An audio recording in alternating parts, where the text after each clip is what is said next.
Buenas noches, bienvenidos. Hoy estamos dando inicio a la tercera temporada de nuestro programa sobre temas de actualidad económica. La Universidad de Concepción y la Facultad de Ciencias Económicas y Administrativas, cumpliendo con el compromiso que tiene con la comunidad de la región del Biobío y teniendo en consideración la gran crisis que en este momento está afectando al mundo y particularmente a los países desarrollados y que comienza a propagarse hacia el resto de los países, ha hecho que anticipemos el retorno de este programa para cumplir con ese compromiso. Y para este efecto y para analizar este tipo de temas que están afectando a nuestra economía particularmente, hemos invitado a quien en este momento se encuentra en plena carrera política con aspiraciones a llegar a la presidencia de la República y representante de un grupo de partidos de la Alianza.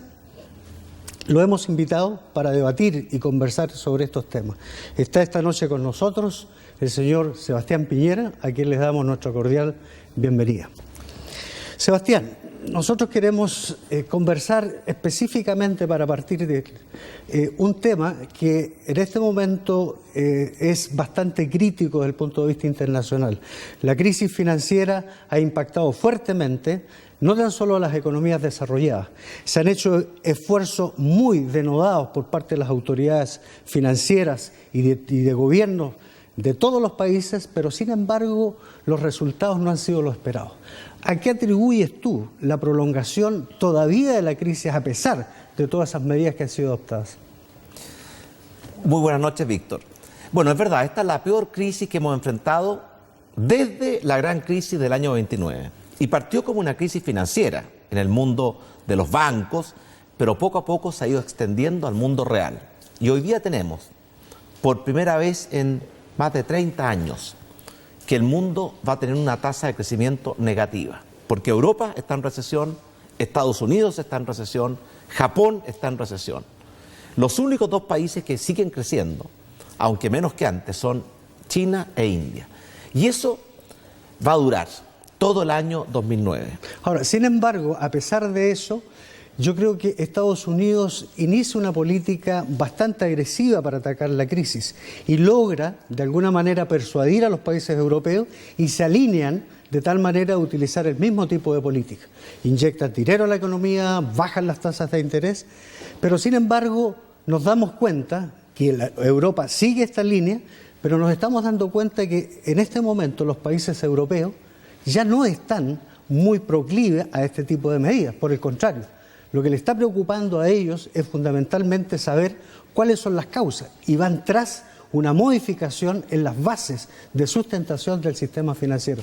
¿No crees tú que este desalineamiento que se está comenzando a visualizar, que probablemente algo pase en el grupo G20, pudiera retardar la recuperación de la crisis?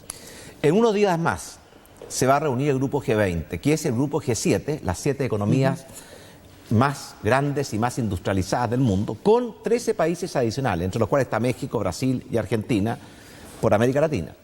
Y lo que se espera de esa reunión es que se logren 3 cosas. En primer lugar, que se resuelva el tema de la insolvencia del sistema financiero, porque mientras el sistema financiero esté al borde de la quiebra, como lo ha estado hasta hoy día, no hay crédito, y al no haber crédito las empresas no pueden crecer, no pueden desarrollarse. Esa es una primera meta. Segundo, que se logre una nueva institucionalidad mundial para que se puedan enfrentar en forma más coordinada las crisis económicas. Igual como existe un Consejo de Seguridad Nacional, se está promoviendo un Consejo Económico a nivel de Naciones Unidas. Y el tercer objetivo es buscar maneras para que los países más pobres del mundo no sufran en exceso el rigor de esta crisis. Vamos a ver si en unos días más. ¿Pero tú crees que realmente los agentes económicos, a pesar de todo este cúmulo de medidas que se han adoptado, han logrado recuperar la confianza? Ve lo que pasó antes de ayer. Obama lanza un nuevo paquete de medidas, ¿no es cierto?, que incluso podemos llegar al billón nuevamente de dólares, pero sin embargo, esto fue un veranito de San Juan, suben los indicadores financieros, los mercados bursátiles, y hoy día nuevamente están abajo. Entonces, ¿qué es lo que está pasando realmente? Este es el cuarto paquete de intervención que lanza el gobierno americano. Este es el segundo del presidente Obama y anteriormente el presidente Bush había lanzado 2 también. Lo que ha fallado hasta ahora es que no han logrado restablecer la solvencia del sector financiero. Y en consecuencia, al no haber crédito, no funciona ni el consumo de las personas, ni las inversiones de las empresas. Se corta la cadena de... Se corta la cadena de pago, se corta la cadena de financiamiento. Y por eso que lo más novedoso de la medida del presidente Obama es este fondo público-privado para comprarle a los bancos los activos que se denominan tóxicos. Y lo que dice el gobierno americano es que por cada peso que ponga el gobierno, ponga otro peso el sector privado, compre los activos a precio de mercado, en una licitación, y que eventualmente esos activos se van a recuperar y por tanto pueden los que hacen estas inversiones tener un retorno. Ahora, uno de los efectos que se comienza inicialmente a sentir cuando ya la crisis se consolida a nivel mundial en nuestro país fue precisamente en el sistema previsional. Los fondos de pensiones, todo el mundo lo sabe, han acusado grandes pérdidas. Hacia fines del año pasado el Fondo A llegó prácticamente a perder una rentabilidad de 43%, 32% el B y así sucesivamente. Entonces, esto evidentemente está generando un gran efecto en quienes se han tenido que jubilar durante el periodo de crisis y más aún hay gente que posiblemente está a puerta del proceso de jubilación. Asumiendo que tú fueras presidente y que esta crisis es muy posible que continúe, ¿qué va a pasar con toda esta gente que en este momento está viendo dañada fuertemente su posibilidad de una jubilación digna? ¿Qué le dirías tú a esa gente?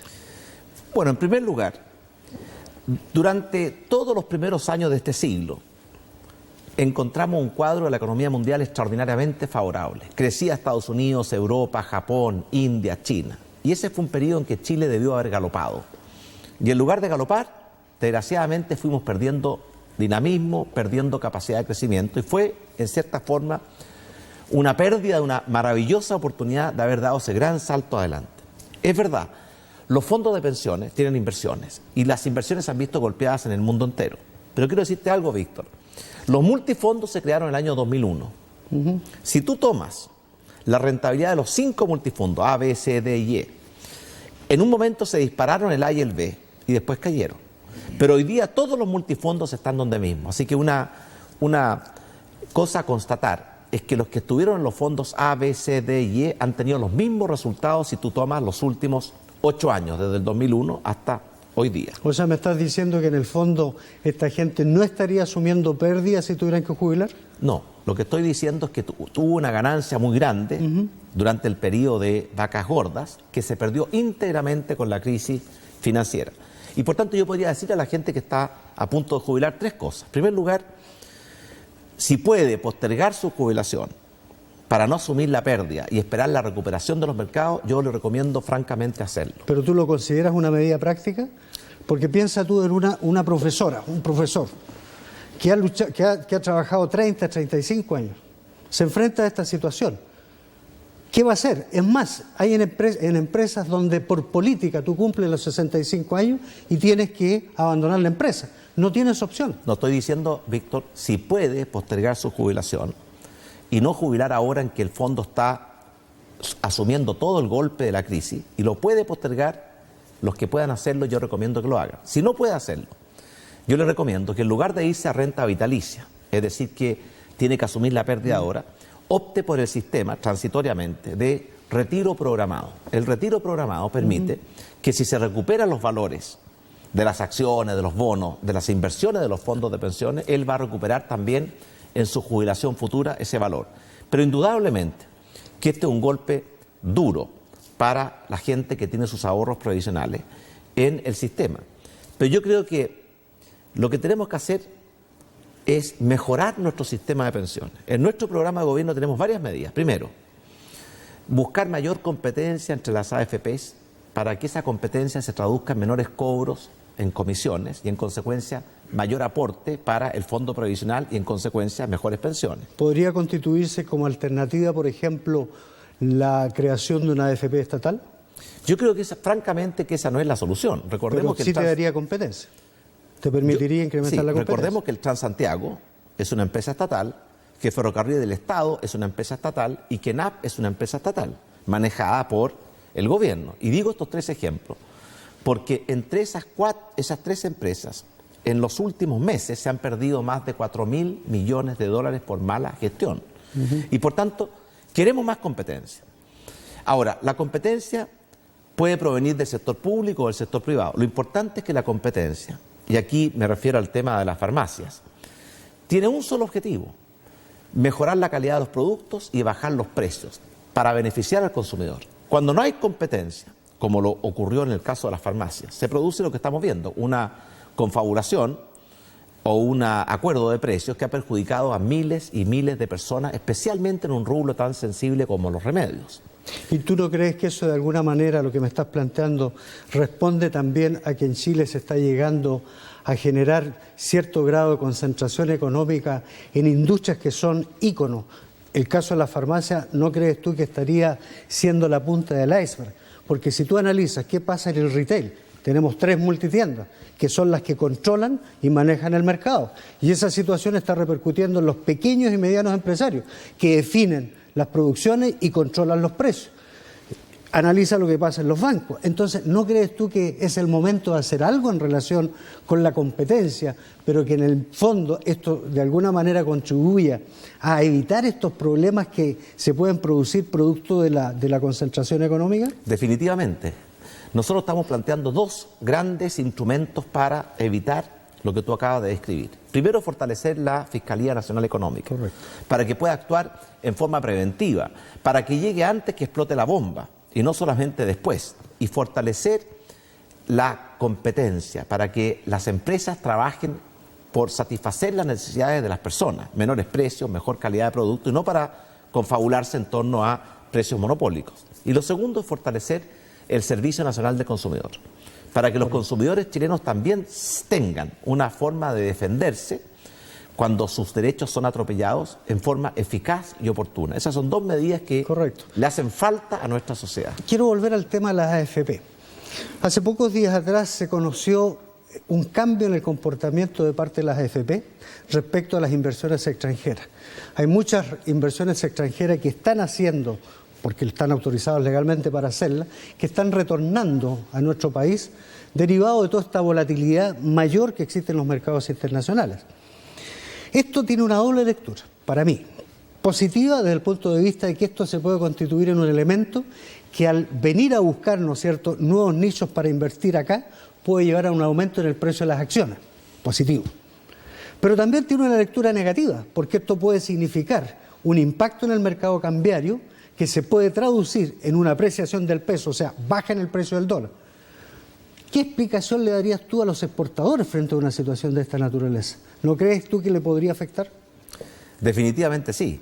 Es muy importante que el tipo de cambio sea un tipo de cambio que dé verdaderas oportunidades al sector exportador y particularmente a la pequeña y mediana empresa, que se tiene que integrar al esfuerzo exportador. En Chile las empresas que están exportando son básicamente las grandes empresas. Lo que falta es que la pequeña y mediana empresa se incorpore a este mundo global, aproveche los tratados de libre comercio que Chile tiene con las economías más desarrolladas del mundo. Y para eso tener un tipo de cambio que sea estable y que sea un tipo de cambio competitivo es fundamental. No podemos repetir errores de países que dejaron su tipo de cambio caer hasta que finalmente terminaron quebrando. Y no solamente la industria exportadora, también la industria sustituidora de importaciones. ¿Cuántos productores chilenos compiten, por ejemplo, con las exportaciones chinas? También ese sector sufre cuando el tipo de cambio cae artificialmente. A propósito de los tratados de libre comercio, quiero llevarte a un tema que ha sido bastante contingente, pero que guarda relación con la situación de Perú. Por estos días todo el mundo ha tomado conocimiento de todas estas desavenencias en las relaciones internacionales con Perú, que parte con un diferendo en el límite marítimo, que pasan por el Tratado de Libre Comercio y terminan definitivamente con la guerra de interpretaciones, de opiniones también, y terminan con la renuncia del ministro Foxley. ¿No crees tú que Chile ha pecado un poco de ingenuidad respecto a lo que ha sido el Tratado de Libre Comercio con Perú, sabiendo que ese Tratado de Libre Comercio desde el punto de vista práctico no es importante para Chile? La balanza comercial es favorable a Perú. Y por otro lado, que ha sido cuestionado por un grupo de parlamentarios peruanos.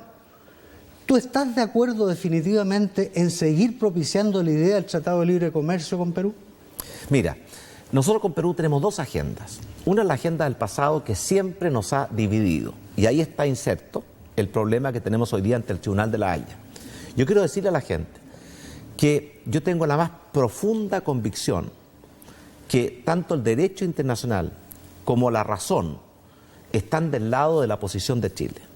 Y esto se ve respaldado porque durante los últimos 50 años Chile ejerció plenamente su soberanía en los territorios que hoy día Perú pone en litigio. Y por tanto, una de las cosas que tenemos que hacer es actuar con total unidad para defender la legítima causa de nuestro país. Y en eso no podemos equivocarnos, se requiere firmeza y prudencia. Pero yo tampoco pienso que porque tenemos diferencias del pasado, tenemos que renunciar a la agenda del futuro. Chile tiene países vecinos como Argentina, Perú y Bolivia. Y yo creo que tenemos que buscar con ellos la mayor integración económica posible. Eso va en beneficio de nuestro propio país. Correcto, pero a pesar de eso, todas estas diferencias de opiniones e interpretaciones que partieron con el Tratado de Libre Comercio, llevaron definitivamente a la caída del ministro Foxley, lamentablemente por las opiniones que vertió respecto al comportamiento de los parlamentarios peruanos. Ahora, ¿tú crees que estratégicamente era el momento adecuado o apropiado para aceptar la renuncia de un canciller, teniendo en consideración que hacía poco tiempo atrás habían hecho declaraciones muy fuertes contra Chile por parte del general Donaire? Acuérdate que dijo, los chilenos saldrán en cajones o bolsas plásticos. Sin embargo, el presidente Alan García no le pidió la renuncia, a pesar de las sugerencias hechas por representantes chilenos. ¿Tú crees que fue pertinente realmente la aceptación de la renuncia? Bueno, el general Donaire ha sido una persona que ha demostrado muy poco criterio y muy poca prudencia. Y no solamente por las declaraciones que tú recuerdas, sino que por las declaraciones que ha estado haciendo en los últimos días. Yo siento que el cambio de gabinete de la presidenta Bachelet, el último, tuvo una cosa positiva y una cosa negativa. Lo negativo fue la salida del canciller Foxley porque no era el momento oportuno, a pocos días de la presentación de la memoria, es decir, el planteamiento de Perú frente al Tribunal de la Haya, cambiar de canciller. Pero el canciller Foxley venía teniendo diferencias muy profundas con el gobierno. Recordemos, por ejemplo, cuando el gobierno quiso apoyar a Venezuela para integrar el Consejo de Seguridad. Yo me pregunto, ¿cómo puede ser bueno para Chile que el representante de nuestro continente en el Consejo de Seguridad sea un país que está teniendo tratos con Irán, con Irak, con Corea, los países que están alentando el terrorismo y que están fuera del marco de la comunidad internacional? Y ahí Fox tuvo una posición, la presidenta tuvo otra. Finalmente pasó lo que pasó. También tuvo el ministro Fox diferencias muy importantes con el viaje a Cuba. El viaje a Cuba finalmente terminó siendo negativo para las pretensiones chilenas, porque van a Cuba, se reúnen solamente con las autoridades oficiales, dejan de lado todo lo que es la disidencia y los sectores democráticos de Cuba. ¿Pero qué grado de culpabilidad tuvo en todas estas situaciones Foxley? No tuvo culpabilidad. Foxley se oponía a ese viaje. Quiero decir que tuvo una diferencia fuerte con el gobierno y por tanto yo siento que la salida de Foxley obedece a estas diferencias de opinión. Yo creo que Foxley en ambos casos, no apoyar a Venezuela, al Consejo de Seguridad, y no hacer el viaje a Cuba en la forma en que se hizo, tenía razón. Y por tanto la salida de Foxley yo creo que es una pérdida. Yo creo que lo que fue positivo fue la salida del ministro Vidal, porque un vocero es ministro de Estado, tiene que ser un ministro de todos los chilenos, tiene que ser un vocero del gobierno, no puede transformarse en una especie de terrorista que todos los días, utilizando los medios y los recursos de la moneda, estaba descalificando, dividiendo y en el fondo provocando odiosidades entre los chilenos. Desde ese punto de vista, creo que ese cambio fue favorable. A propósito, digamos, del movimiento que se hizo con el ministro Vidal, que ahora ocupa la cartera de Defensa, y teniendo en consideración declaraciones hechas por personeros peruanos vinculados con las Fuerzas Armadas, que están propiciando incrementar los gastos en armamento en Perú y la renovación de equipos, etcétera. Asumiendo que tú fueras presidente, con toda esta situación que estamos viviendo, ¿cuál va a ser tu posición respecto a la ley de gastos del cobre? ¿Qué va a pasar con ese 10% que hasta este momento Codelco está entregando a las Fuerzas Armadas? Bueno, en primer lugar, yo creo que Chile necesita Fuerzas Armadas modernas, eficientes y que tengan la capacidad disuasiva para que ningún país ni siquiera se le ocurra la idea de entrar por un camino de confrontación con Chile. Y por tanto, para mí, fortalecer nuestras Fuerzas Armadas. Con muchas iniciativas. Chile está yendo cada vez más desde un ejército que era básicamente un cuadro profesional muy pequeño y basado en la conscripción, hacia un ejército en que el cuadro profesional permanente va creciendo. Porque esos son los ejércitos que se requieren en el mundo moderno.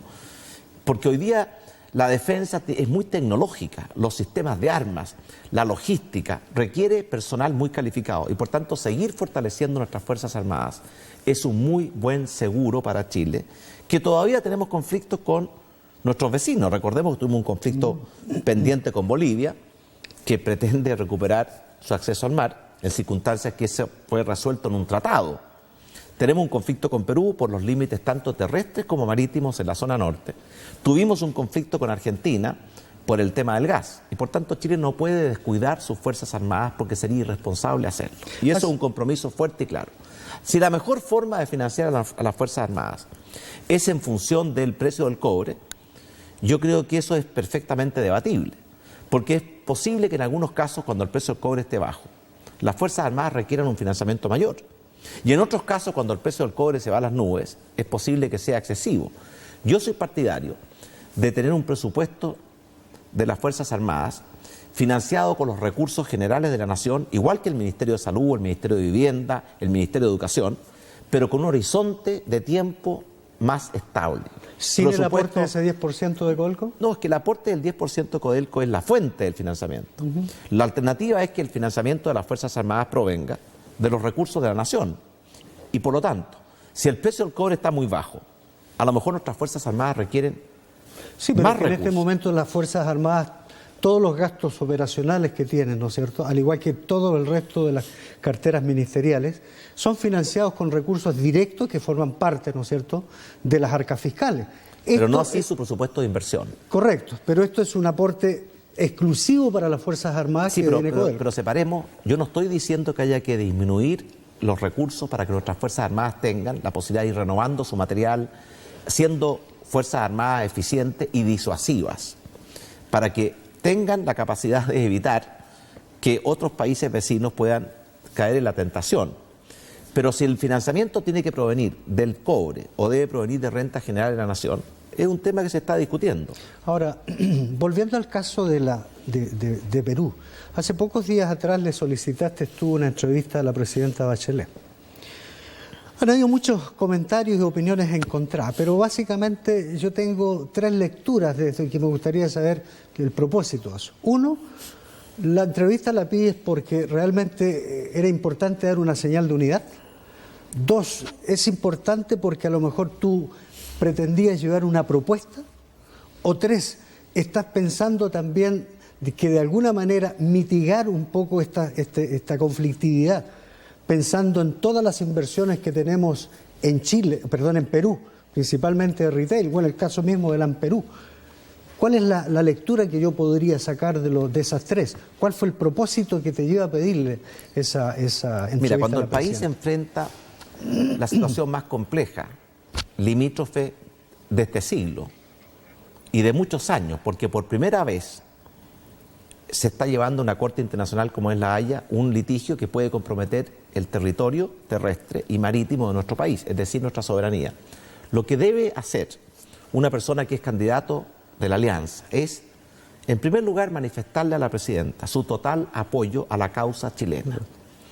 Y eso es lo que yo quería plantearle a la presidenta, manifestarle el apoyo total y ofrecerle nuestros equipos técnicos de expertos en materias limítrofes, diplomáticas, para que colaboren con el gobierno en esta materia. El segundo objetivo era plantearle a la presidenta la necesidad de que la causa chilena no sea solamente una causa de abogados y diplomáticos, sino que pueda ser conocida por todos los chilenos porque eso le da más fuerza a nuestra causa.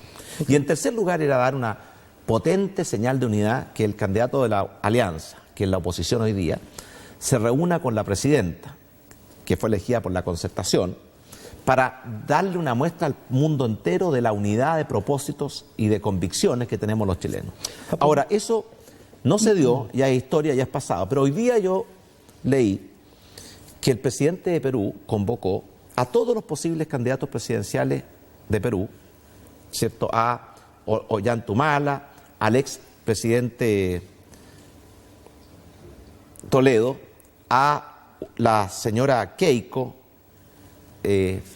Fujimori, para que ellos sean una especie de embajadores de la causa peruana en el mundo entero. Pero acá en Chile no fueron convocados todos los presidentes de partido y tuvieron la posibilidad también de hacer proposición y conversar, incluso todo el mundo salió bastante conforme a esa reunión. Sí, pero una cosa son los partidos políticos y otra cosa es involucrar a las personas que están liderando sectores importantes de nuestro país. En este instante, la Alianza por Chile tiene el respaldo por lo menos de la mitad de los chilenos. Y por tanto yo sentía que esa mitad de los chilenos, que yo represento hoy día como candidato, podía hacer un aporte muy importante. Y algo más, Víctor.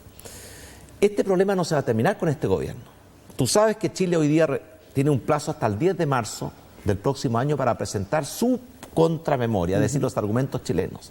Es decir, un día antes de que asuma el próximo gobierno, Chile va a presentar su contramemoria y por tanto al próximo gobierno le va a corresponder continuar la defensa de Chile. Y yo estoy seguro que mientras más coordinación haya entre el actual gobierno y el que vendrá, y mientras más continuidad haya en la defensa de las posiciones chilenas, más fuerte va a ser nuestra defensa. ¿Eso podría significar que te están dejando tarea para la casa en el eventual caso de que fueras elegido presidente? Bueno, yo creo que la alianza... discúlpame, pero nos está pillando un poquito el tiempo. Vamos a ir a una pausa y luego vamos a seguir conversando con Sebastián Piñera. Vamos, esperemos.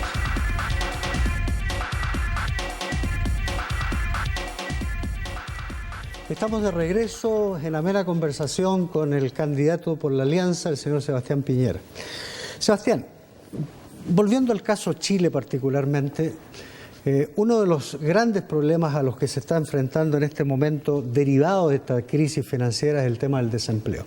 ¿Cuál es tu propuesta particularmente para la solución del problema del desempleo? Mira, hace unos días atrás nosotros hicimos una propuesta para complementar y fortalecer lo que el gobierno está haciendo. Y esa propuesta tenía 3 objetivos. Primero, crear 1 millón de nuevos empleos durante los próximos 5 años, para que toda persona que quiera trabajar sepa. ¿Cómo? Sepa que va a poder trabajar. ¿Cómo hacerlo? En primer lugar, tenemos que recuperar nuestra tasa de crecimiento económico. Hoy día tú sabes que la economía chilena está en franca recesión. En el último trimestre del año pasado, la economía chilena cayó 8%. Y por tanto, recuperar el crecimiento, que tiene que ver con la inversión, con la modernización del Estado y también con el esfuerzo que hagamos en ciencia, tecnología, innovación y emprendimiento y mejorar la calidad de la educación es un factor clave. Segundo, el 80% del empleo en Chile lo dan las pymes. Nosotros tenemos un programa completo para que la pyme salga de estos últimos 10 años que ha tenido una mochila que no le permite respirar. La mochila de deudas, la falta de acceso al crédito que no le permite tener capital de trabajo ni capital para inversiones. La falta de acceso a la tecnología y a los mercados. Te decía hace un momento, Víctor, que las pymes están fuera del mercado internacional. Han significado una carga inmensa. Yo quiero decirle a la pequeña y mediana empresa que son la columna vertebral de este país. Representan a la clase media de Chile. Representan más del 80% del empleo y han sido permanentemente postergadas por el gobierno, que va a haber un trato distinto hacia la pequeña y mediana empresa en nuestro futuro gobierno. Ok, sin embargo, me llama la atención una cosa. Querámoslo o no, las pymes siempre han sido utilizadas e instrumentalizadas. Si tú analizas los 8 programas de gobierno que han lanzado, ¿no es cierto?, para reactivar la economía, siempre, en primer lugar, las pymes. Medidas que yo te diría, si bien es cierto, han sido lanzadas a circulación, en la práctica no han funcionado. No. Querámoslo o no, y aquí es donde quiero llevarte a este plano y me gustaría saber con precisión cuál es tu opinión. Las pymes no tienen una sola mochila, tienen deudas previsionales. Y esas deudas previsionales derivadas ¿a qué se debe? Básicamente por problemas de capital de trabajo de caja, han hecho uso de estos recursos que son de los trabajadores. 2, tienen una deuda tributaria, no han pagado impuestos. Y 3, como si fuera poco, deudas bancarias. ¿Cuál es la propuesta? ¿Por qué, por ejemplo, para el caso de las pymes se dice, y para el caso de la deuda previsional, señores, limpiamos de la situación relacionada con con esta deuda provisional. Porque ¿qué es lo que pasa? Pagan el capital, reajuste, intereses, multa.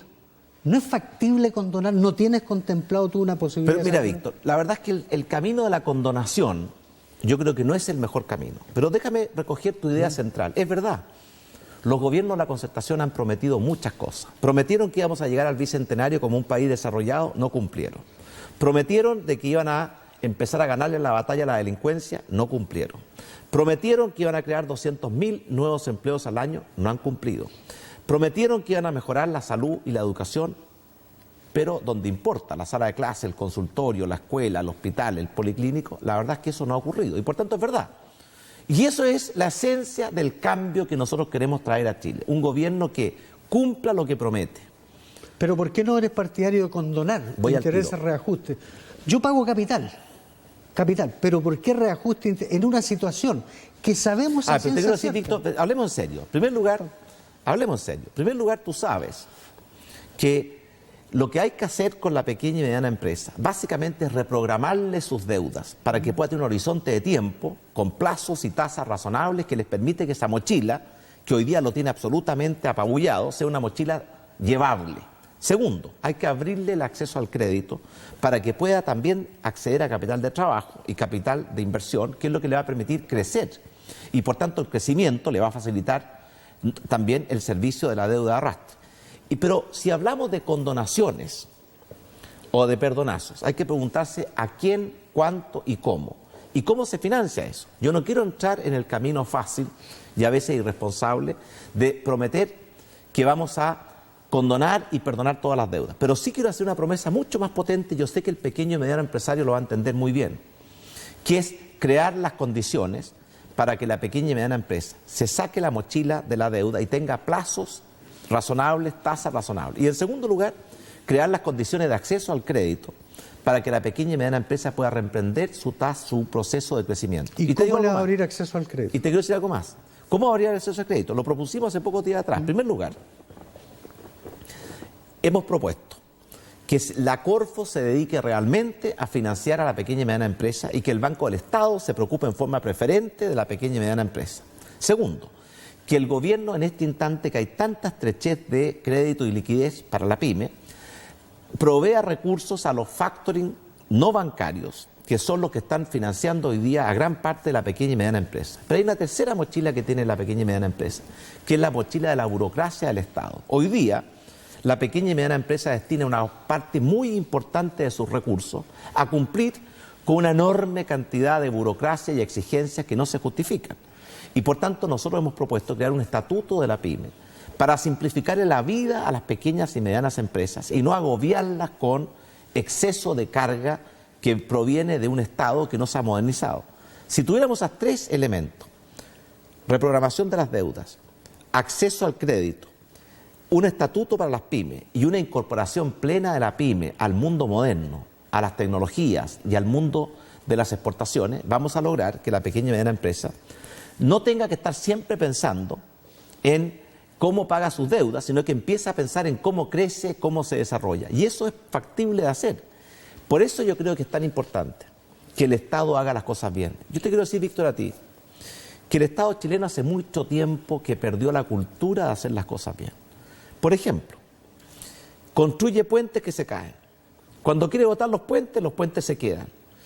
Administra empresas que se pierden miles de millones en incompetencia y en corrupción, como es el caso del Transantiago, como es el caso de NAP, como es el caso del Tren al Sur. Ahora, si esos mismos recursos, 4.000 millones de dólares, los hubiéramos destinado a abrir líneas de crédito, a crear oportunidades, la pyme hoy día estaría en un pie infinitamente superior al que está. Y por lo tanto, si yo soy presidente de Chile, no hay recursos suficientes para financiar la incompetencia y la corrupción, por una parte, y al mismo tiempo financiar las verdaderas necesidades de las pymes, de la clase media, de los desempleados y de la gente más humilde, que va a ser el corazón de nuestro programa de gobierno. Yo te quiero recordar que cuando sobrevino la crisis del 82 y se generó, ¿no es cierto?, casi el colapso del sistema bancario, Chile se tuvo que oponer. Y esto dio origen, ¿no es cierto?, a la famosa deuda subordinada.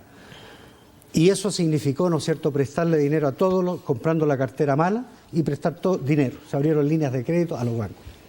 ¿Por qué los bancos que usufructuaron de ese mismo sistema abren líneas de créditos bajo ese mismo parámetro? ¿Cuántos años se tomaron los bancos para pagar la deuda subordinada? 20 años. 20 y algunos 30. Banco Chile, ¿cuánto lleva? Claro, pero en promedio... Démosle lo mismo.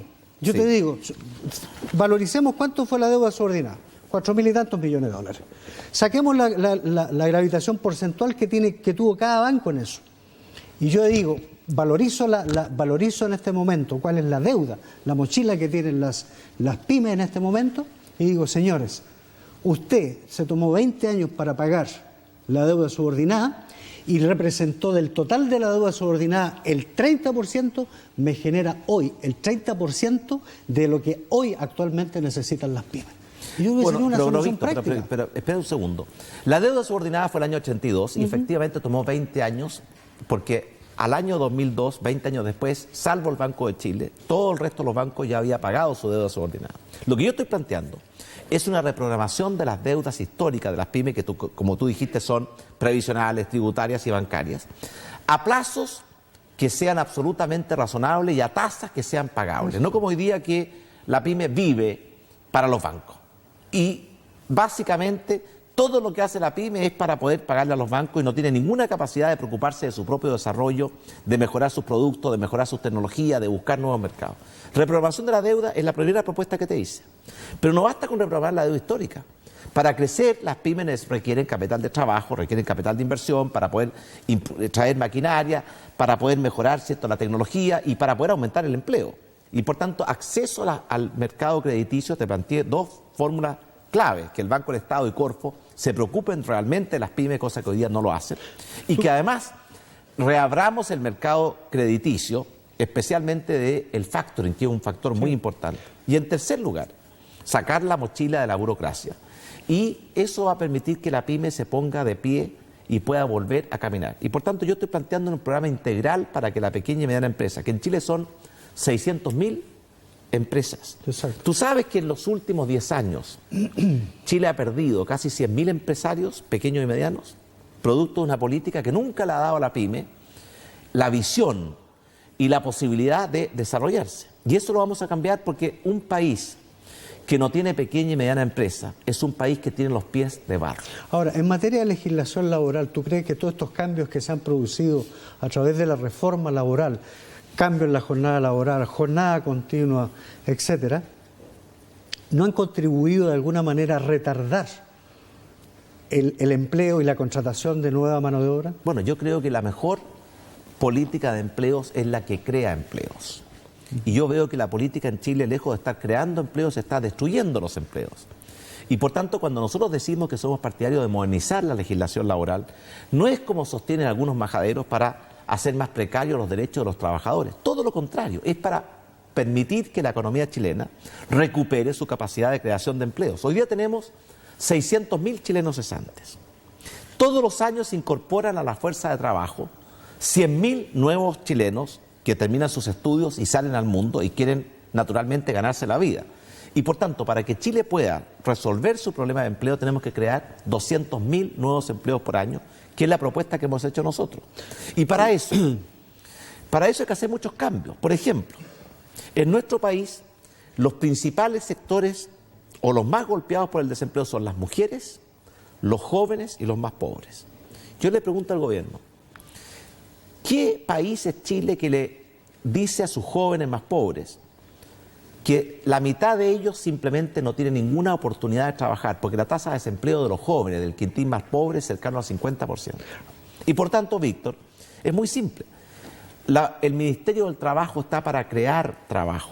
Ahora, y mucha gente piensa que el Ministerio del Trabajo en los últimos tiempos lo que está haciendo es destruir trabajo, y eso es la antítesis y la contradicción más absoluta. Ahora, hay muchos empresarios que han planteado que una de las cosas que también retarda la contratación ha sido tanto los costos de contratación y los costos de despido. Y esto básicamente me lleva al tema del pago de las indemnizaciones por año de servicio. ¿Tú eres partidario de continuar con el sistema de pago de indemnización por años de servicio, privilegiando eso en vez del seguro de desempleo, como hay muchos empresarios que lo han planteado? Bueno, yo en primer lugar creo que los derechos adquiridos hay que respetarlos. Y por tanto, la gente que se ha ganado su derecho a indemnización por año de servicio, nuestro gobierno jamás lo va a tocar. Pero también soy partidario de que las políticas adicionales apunten a crear un buen sistema de protección del desempleo.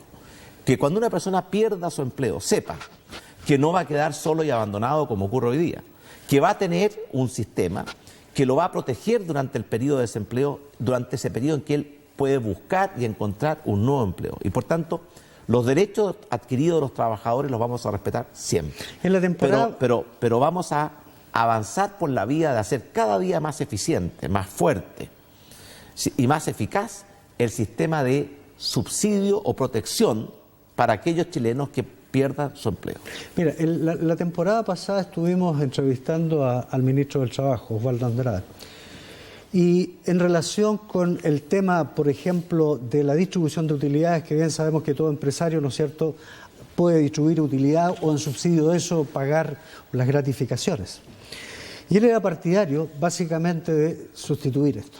Es decir, definitivamente hacer lo que en muchos países se hace. En Perú se reparten las utilidades por ley, el 10% antes de impuestos. Ecuador lo mismo y México. ¿Cuál es tu opinión respecto a eso? ¿Tú crees que se podría llegar a una distribución real de participación en las utilidades por parte de los trabajadores? Por supuesto que sí. Mira, la concepción antigua de las relaciones laborales es que hay una lucha irreconciliable entre los trabajadores por una parte y los empresarios por otra. Pero la concepción moderna, si cuando Chile compite, las empresas chilenas cuando compiten en el mundo compiten los trabajadores y los empresarios con trabajadores y empresarios de China, de la India, de Perú, de Argentina. Y por tanto, tenemos que encontrar una fórmula en que las relaciones laborales sean relaciones de colaboración y no tanto de confrontación. Y una muy buena manera es que las partes puedan convenir entre ellos mismos que una parte de las utilidades de la empresa vaya a beneficio de los trabajadores. Eso me parece una excelente idea. Te quiero llevar a otro tema y que tú has planteado en varias oportunidades algunas hipótesis, particularmente al tema de la delincuencia que estamos viviendo a diario, ¿no es cierto?, Santiago y las grandes ciudades. ¿Tú crees que el incremento en la delincuencia de alguna manera responde a cierto grado de permisividad por parte de los tribunales? Definitivamente. Mira, la delincuencia está matando a nuestro país. Cuando tú te das cuenta que el año pasado se cometieron más de 4 millones de delitos, cuando la mitad de los chilenos fue víctima él o un miembro de su familia de la delincuencia, cuando el 80% de los chilenos sostiene que vive con temor frente a la delincuencia, algo está muy mal en nuestro país. Yo te quiero decir, para nosotros garantizarle la seguridad a la gente, que pueda vivir en paz en sus casas, que pueda disfrutar de las plazas, los parques y las calles, y no como ocurre hoy día, que la gente honesta está prisionera en sus propios hogares, con temor detrás de rejas y candados, y no puede estar en las calles, en los lugares públicos, las plazas y los parques, porque ahí los patos malos se pasean como Pedro por su casa. Es una situación absolutamente inaceptable, que el actual gobierno ya se acostumbró. Yo te voy a decir cómo enfrentar la delincuencia. Es un tema que hemos estudiado muy a fondo. No es fácil. Hay 4 avenidas. En primer lugar, la justicia tiene que hacer justicia, que es proteger al inocente, castigar al culpable. No como hoy día que tenemos una puerta giratoria. Hace unos días atrás una señora me contó llorando que la habían asaltado, la habían dejado, ¿cierto?, tremendamente malherida, y que ella no podía creer cuando supo que el asaltante salió de la cárcel antes que la víctima del hospital.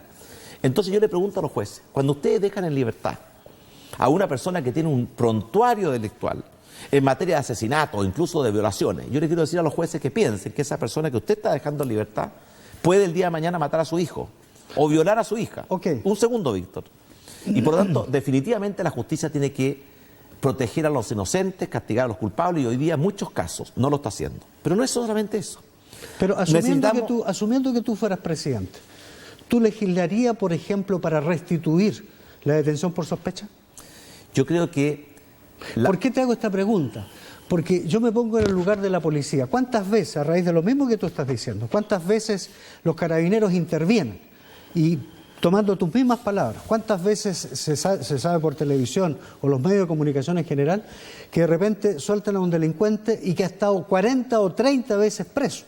La puerta giratoria. Pero Víctor, te cuento al tiro, mira, la mayoría de los delitos los cometen personas que ya habían sido previamente detenidas por haber cometido otros delitos, que habían sido juzgadas, que habían sido condenadas y que habían sido dejadas en libertad. ¿Restituirías la Mira, más que detención? la detención por sospecha, porque también es cierto que en un país libre a nadie lo pueden detener por sospecha. Lo que yo sí soy partidario de establecer y con mucha fuerza es la verificación de identidad y de domicilio de personas que están en situaciones sospechosas. En otras palabras, que Carabineros pueda pedirle a una persona que está en una actitud sospechosa que se identifique y que verifique su domicilio.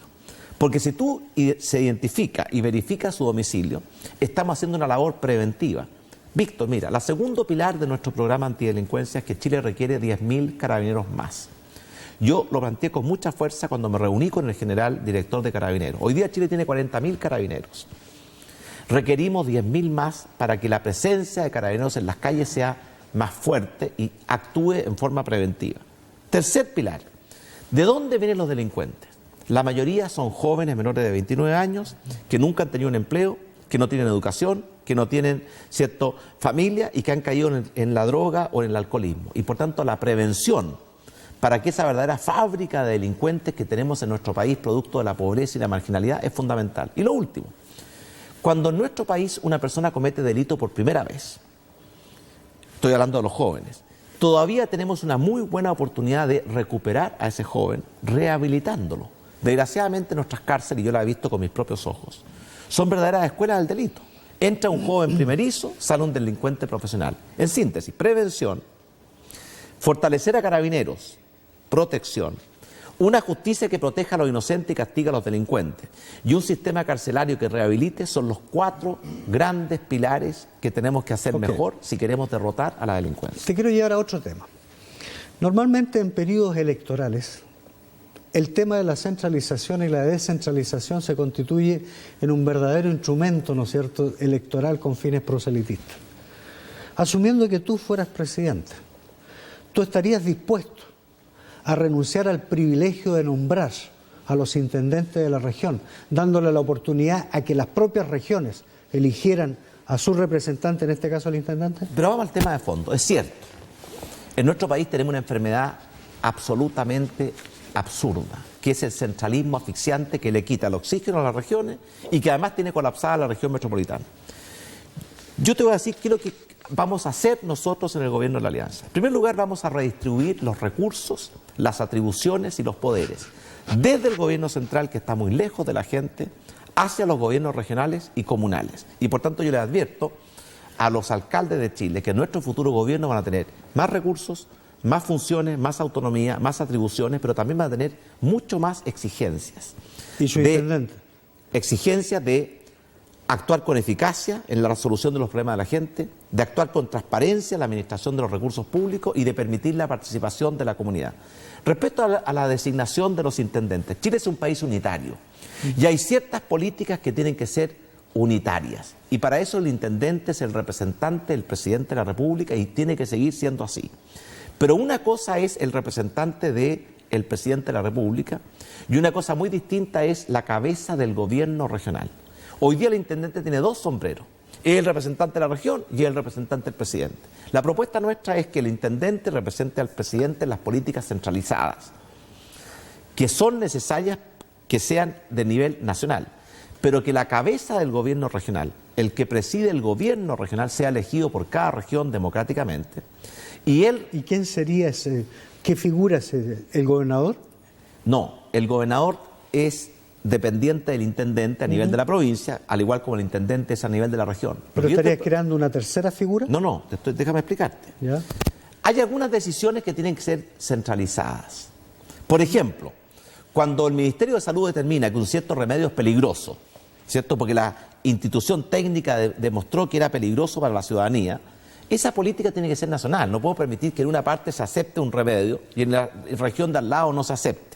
Cuando el gobierno de Chile decide que quiere construir, ¿cierto?, una carretera que vaya de Arica, ojalá hasta Chile Chico, no puede ser que en una región se corte porque el gobierno regional no quiere tener carretera. Esas son políticas que para que funcionen bien tienen que ser nacionales. Pero ese es un tipo de política. Pero cuando una región tiene que resolver si construye un hospital, si construye un puente, si construye una escuela, si construye un sistema de transporte, esa decisión tiene que tomarla cada región. Y por eso yo soy partidario de que el presidente del gobierno regional sea elegido en cada región y sea ese gobierno regional el que administre las decisiones regionales. Chile no es un Estado federado, como es el caso de Estados Unidos o el caso de Argentina. Chile es un país unitario. Esto de alguna manera está vinculado también con los recursos y las asignaciones de recursos. El tema Transantiago ha sido la fiel representación de la ineficiencia en términos de asignaciones de recursos. Es conocido por todo el mundo los problemas que se han presentado. Ahora bien, lo que sí llama la atención es el chantaje y la complicidad que de alguna manera ha traído consecuencialmente esto. O sea, yo apruebo recursos para el Transantiago para solucionar el problema de la región metropolitana y yo, como representante del Parlamento y de determinadas regiones, voy a apoyarte a cambio de que tú me des la misma cantidad de recursos a todas las regiones que Santiago está recibiendo. ¿Tú crees que esa práctica debiera continuar? Mira, ¿Tú crees que hay que hacer algo definitivamente en el caso? ¿Qué harías tú, por ejemplo, que te vas a enfrentar si eres o llegas a la presidencia de la República y te enfrentarías con el problema? Mira, Víctor, en primer lugar, el problema del Transantiago no es un problema que sea responsabilidad de los habitantes de Santiago. Es un problema que refleja la incompetencia, la irresponsabilidad del gobierno que planificó un sistema con los pies y no con la cabeza, que lo echó a andar cuando no estaba listo y que realmente no lo puede haber hecho peor. Y por tanto, de ese punto de vista, la responsabilidad es del gobierno. Segundo, si hoy día estamos discutiendo un subsidio permanente al transporte en Santiago, que es lo que está proponiendo el gobierno, me parece de toda justicia que si subsidiamos el transporte en Santiago, también subsidiemos el transporte en regiones. Y por tanto a mí me parece absolutamente lógico, y yo respaldo plenamente, que no puede haber un doble estándar, que subsidiamos el transporte en Santiago y el costo del pasaje en el Transantiago hoy día son 400 pesos, era 380 hasta hace unos días atrás. En cambio en regiones es 600 pesos. ¿Te parece lógico y justo eso? Y por tanto yo creo que no podemos seguir castigando a las regiones, dándole la espalda a las regiones por privilegiar a Santiago.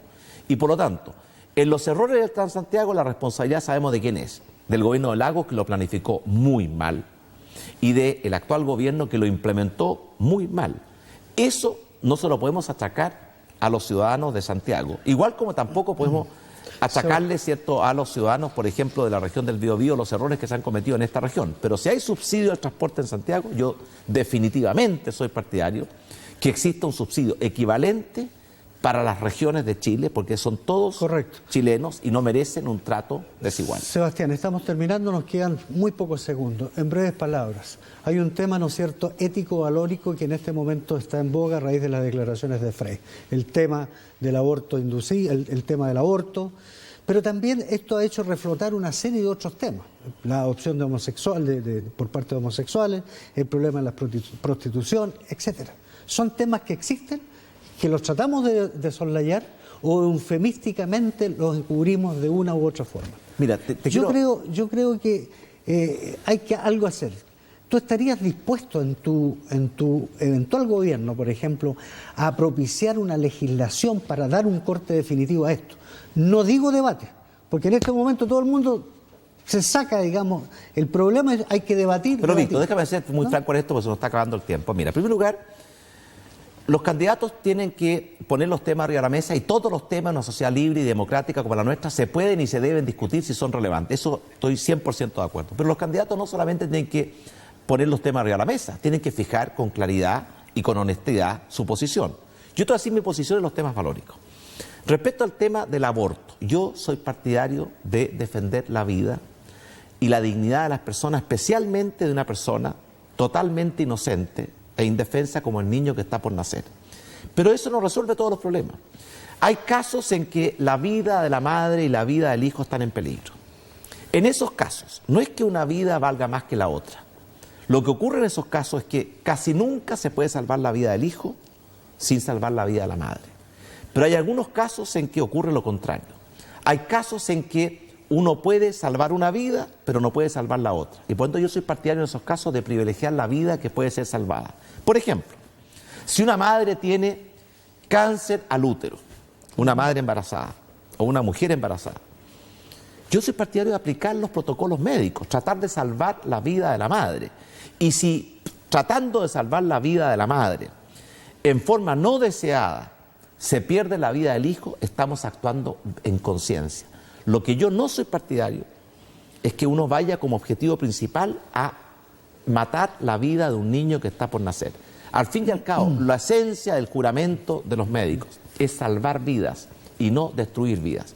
Respecto del tema de los homosexuales, por supuesto que yo soy partidario de reconocer uniones legales entre homosexuales y defender sus derechos patrimoniales, de herencia, sus privilegios o derechos en salud.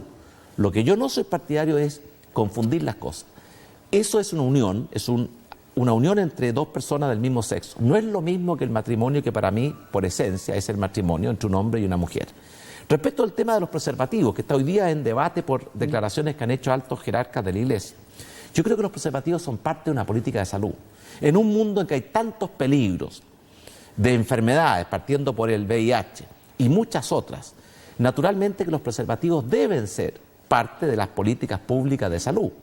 Pero no la única política pública de salud, también hay que predicar, ¿cierto?, otra forma. Y finalmente, en el tema, por ejemplo, de la ley de divorcio que se discutió con mucha fuerza, yo creo que todo el mundo cuando se casa queriendo que sea para toda la vida. Pero hay algunas parejas que no lo logran y fracasan en ese objetivo. Yo no soy partidario de cerrarle todas las puertas a esas parejas, sí soy partidario de que tengan una segunda oportunidad y por eso yo soy partidario. O sea, tú eres partidario del divorcio. No del divorcio. ¿O de la separación? No del divorcio. Nadie es partidario del divorcio.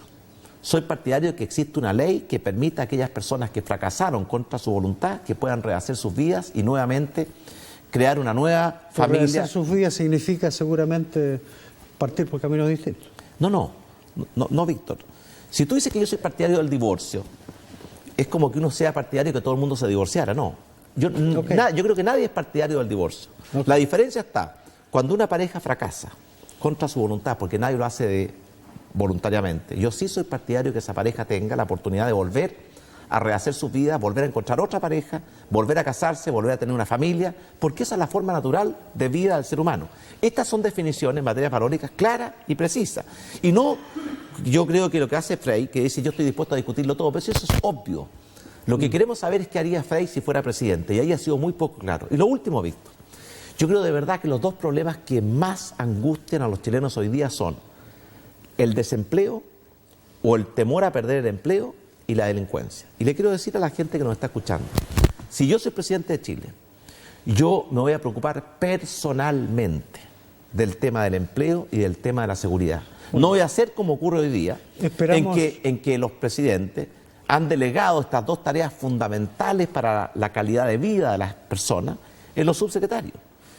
Los temas más importantes tienen que ser enfrentados directamente por el presidente. Me parece a mí eso de lógica común. Y por último, igual como un buen padre de familia se preocupa en forma especial del hijo que tiene más problemas, un buen presidente tiene que preocuparse con especial cariño de las regiones que tienen más problemas. Y la región del Biobío es una de las dos regiones con mayor pobreza en Chile y con mayor desempleo en Chile y con mayor delincuencia en Chile. Y por tanto yo quiero asumir un compromiso de preocuparme con un cariño y una dedicación especial por una región como el Biobío que tiene problemas especiales. Bueno, esperamos que estas promesas que tú estás formulando a todos los televidentes de la región de ser candidatos las podamos ver materializadas.